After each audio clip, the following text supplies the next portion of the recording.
you generally attribute egoity to human beings, but you wonder about everything else.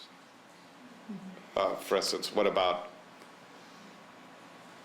not something relatively inert like a rug, or even just standing there and not seeming to be particularly responsive like a tree? But what about a dog? Is a dog an ego? Do you think dogs are egos when you see them? Just as readily as you think of human beings as egos. But why do you draw the line? I mean, how far does it go? Where do you stop thinking of living entities, at least, as egos? Do you just presume everything bigger than a cricket is an ego? Or is everything that moves,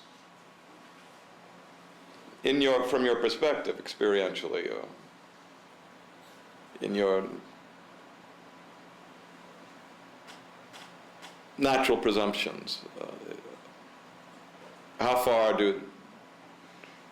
does the fact of egoity extend in your presumption? I don't think size is so much has to do with that. I mean, an ant is... Well, is an ant an ego in your presumption? When you say an ego, you mean conscious as itself, as an I, as a separate self? Is that what you mean? Yeah.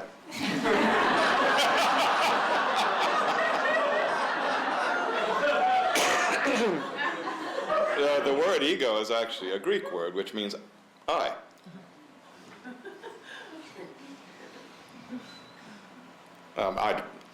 I consider it with you and talk about it in terms of self-contraction and so forth. So that's the elaboration on its meaning. But the word simply means I, which means the reference, self-reference, the reflexive pronoun, as it's called, of self-reference. So does an ant feel self-referential? I think so, yes. You observe them protecting themselves and struggling with others. Yes. Couldn't do so without some kind of self-consciousness, could it? Right.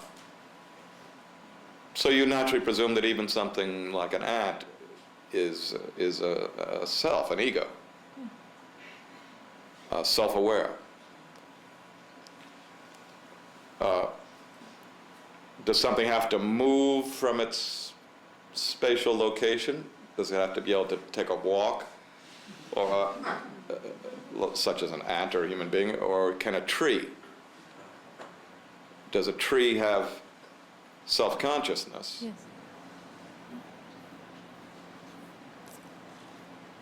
Self-consciousness is itself a kind of egoity by definition. On the other hand, this body exhibits self-consciousness in some sense. I mean, if somebody brought a candle over and held it against my finger, you'd probably see a hand withdrawn to avoid being burned. But that doesn't mean this body is an ego. You see, if you are feeling me, then you tacitly recognizing me as not being an ego and are moved to me.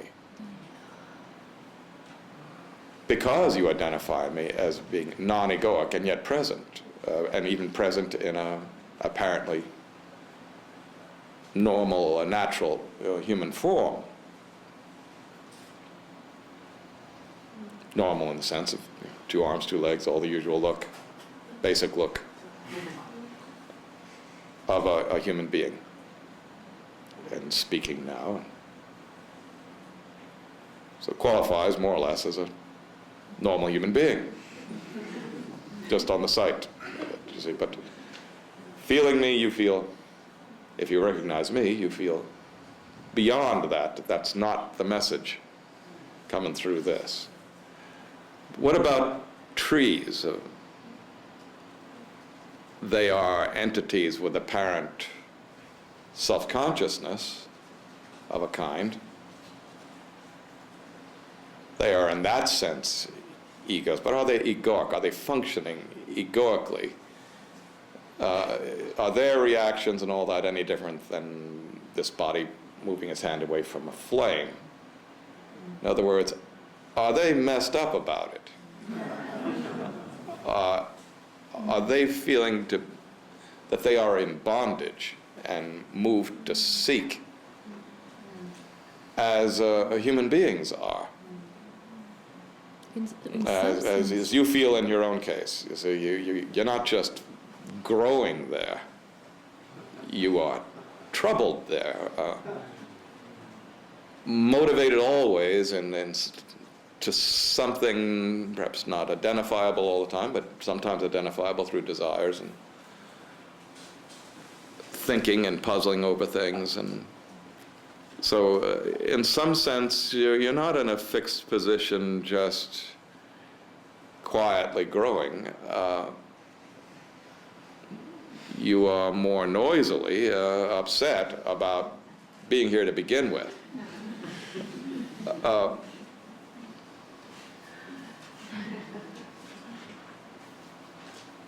Trees don't seem to behave, generally speaking, quite that way.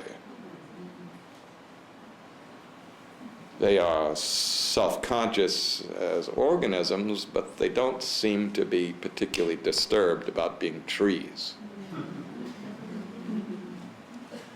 On the face of it, just looking at trees, walk through, that's what people like walking through a forest. The trees don't feel like they're messed up about it. Standing around in there, you go to go for walks through Muir Woods or the redwoods up near Trinidad and so forth. The trees, generally speaking, were not disturbed. Sometimes things happen to trees and they exhibit disturbance.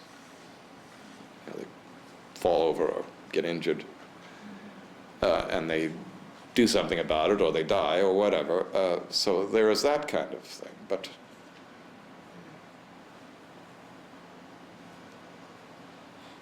otherwise, standing around in the forest, they don't seem to have any disposition that suggests they are disturbed about being alive there.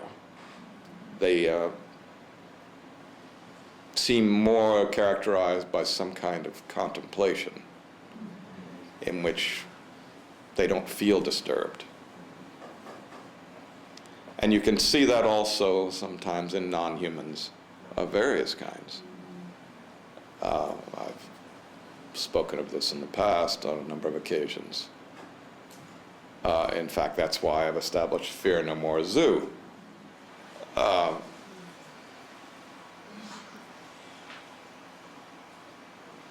One of the reasons is so that human beings can observe and feel what non-humans do in a self-conscious situation.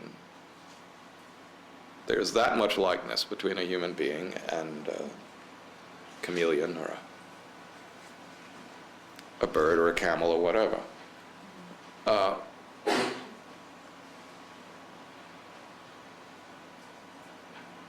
And obviously they sometimes become disturbed. But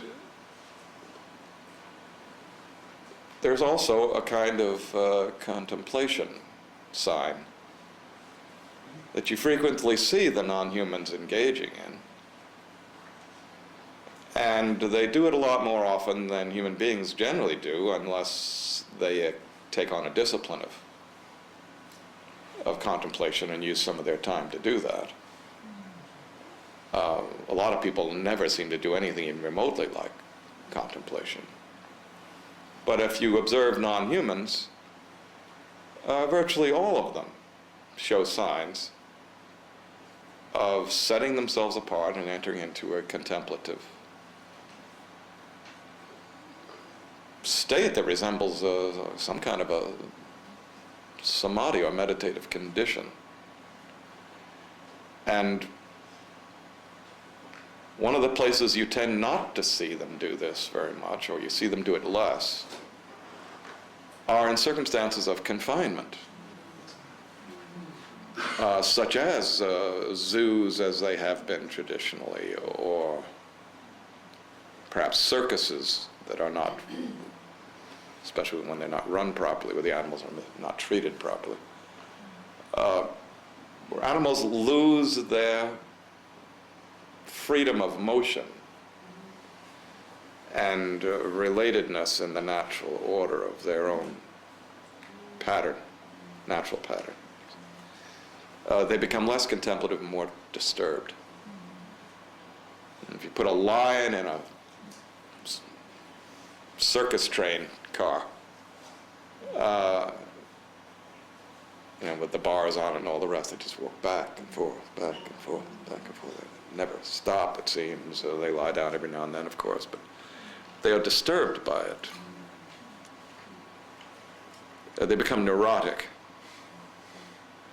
They exhibit more of what human beings can identify as their own state of egoity. Why do you think human beings are disturbed? See, why is human egoity what it is? If you observe how it appears in evidence in non-humans, it suggests that human beings are the way they are because they're confined.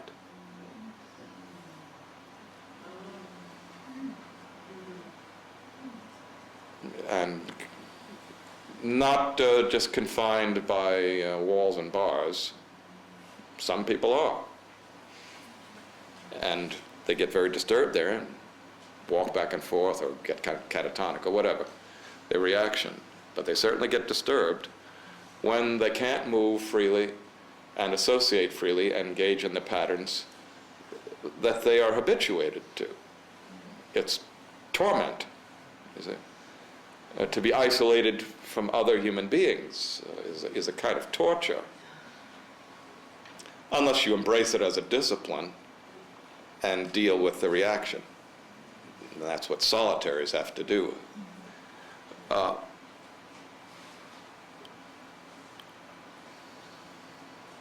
So human egoity is a characteristic of observed otherwise in non-humans when non-humans are confined.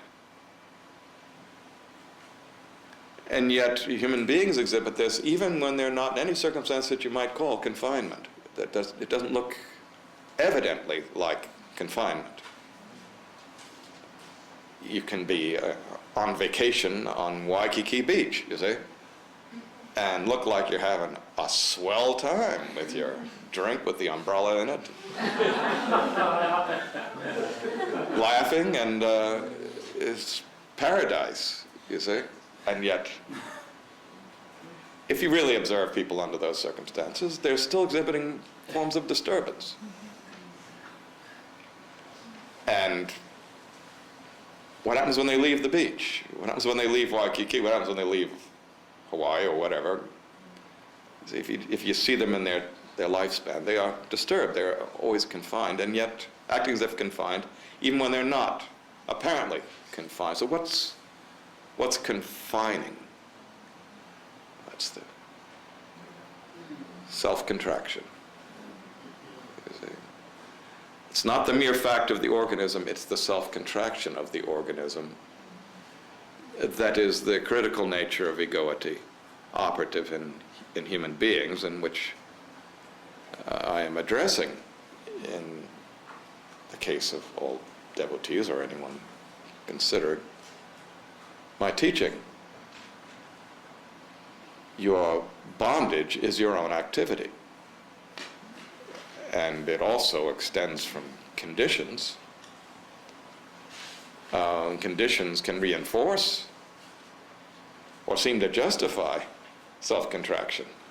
But still what you're suffering is self-contraction itself. So it's not just the natural act of self-reference, which would occur even in the case of an enlightened personality. You see, there's still the convention of I reference meant as a convention, and the body, generally speaking, will still react to a flame on their hand or whatever, you see. Like trees, but they are not in their nature or disposition or root place self-contracted, at least in the case of ultimate realization. Others may be very relaxed. It not quite absolutized, still conditionally dependent. But nonetheless, there's still something exhibited by people of some kind of or degree of spiritual maturity, that there's at least a relaxation of modes of self-contraction. They don't exist in the presumption of confinement quite as ordinary human beings do. So human beings are actually confined, and they are self-confined. And otherwise also living in varying modes and degrees of confinement by conditions of life. And in fact, human beings feel confined by bodily existence, because however healthy you may be at the moment, you know you're going to die. And are, potentially you could suffer any number of grave happenings, and you anticipate that inevitably you will, sooner or later, experience some fundamental difficulties that you would prefer not to have to endure, including disease and death. But don't trees, for example, have that? Well, everything that's physically living is going to die. The difference is, does it drive you crazy? Make you seek? Or are you at ease because you haven't lost touch with what transcends that possibility?